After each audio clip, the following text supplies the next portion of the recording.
Hello મિત્રો, આજે મેં જે મરચાં આથ્યા છે તેની રેસીપી તમારી જોડે શેર કરી રહી છું. તો મેં જે પેલા મોટા મરચાં આવે છે, થોડા જાડા મીડિયમ તીખા હોય છે, તે મરચાં લીધા છે અને તેને ડીંટા સાથે 2 કટકા વચ્ચેથી કટ કરી દીધો છે. પછી તેની અંદર આપણે હળદર અને મીઠું એડ કરીશું અને આને બરાબર હલાવીશું. આથેલા મરચાંમાં મીઠું થોડું વધારે પડતું રાખવું પડે છે, કારણ કે મીઠું જો વધારે હશે, મીઠું અને લીંબુ, તો તે બગડશે નહીં. હવે જુઓ, આને ચમચાની મદદથી મેં બરાબર હલાવી દીધું છે. પછી એને લગભગ અડધા કલાક માટે ઢાંકીને મૂકી દેવાનું છે.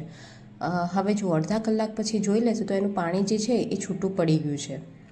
હવે આ જે મરચાં છે એને ફરીવાર બરાબર હલાવી અને આપણે એક થાળીમાં લઈ લેવાના છે અને એક એક પીસ એમાં મૂકી દેવાનું છે. અને પછી આ જે થાળીમાં એક એક પીસ મૂકીને પછી બધા એની અંદર પાથરી દેવાના છે અને તેને પંખા નીચે આપણે સૂકવી દેવાના છે. પછી જુઓ, મેં વઘાર કરવા માટે લઈ લીધું છે.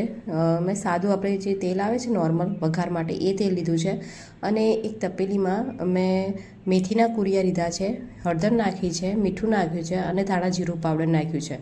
મેં રાઈના કુરિયા નથી લીધા અત્યારે, કેમ કે મને રાઈના કુરિયા નથી ભાવતા, એટલે મેં એ નથી નાખ્યા, મેં મેથીના કુરિયા નાખ્યા છે. હવે જે આપણું તેલ ગરમ થઈ ગયું છે તે તેલ ગરમ જ તેલ આમાં એડ કરી દેવાનું છે અને આને બરાબર હલાવી દેવાનું છે. આપણે પ્રોપરલી થોડું હલાવી અને પછી આને પણ આપણે 5 મિનિટ માટે ઢાંકીને મૂકી દઈશું, જેથી એનું જે વઘાર છે એમાં જ રહે. હવે 5 મિનિટ પછી આપણે ખોલી લઈશું.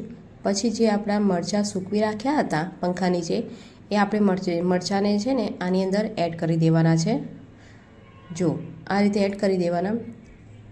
અને મિત્રો, જ્યારે તમે હળદર અને મીઠું એડ કરો મરચાંમાં, પછી એને અડધા કલાકથી વધારે રાખવાના નથી, નહીં તો એનો જે ફ્લેવર છે મરચાંનો એ બધો નીકળી જશે, પાણીમાં આવી જશે.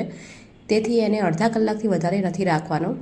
પછી જો આને પ્રોપરલી આપણે હલાવી દેવાનું છે અને લીંબુ આપણે નીચોઈ દેવાનું છે. લગભગ મેં 2 લીંબુ નીચોયા છે. પછી આની અંદર લીંબુની જે કટકા કરીને, અમુક 2-3 લીંબુના કટકા કરી મેં એના એડ કર્યા છે.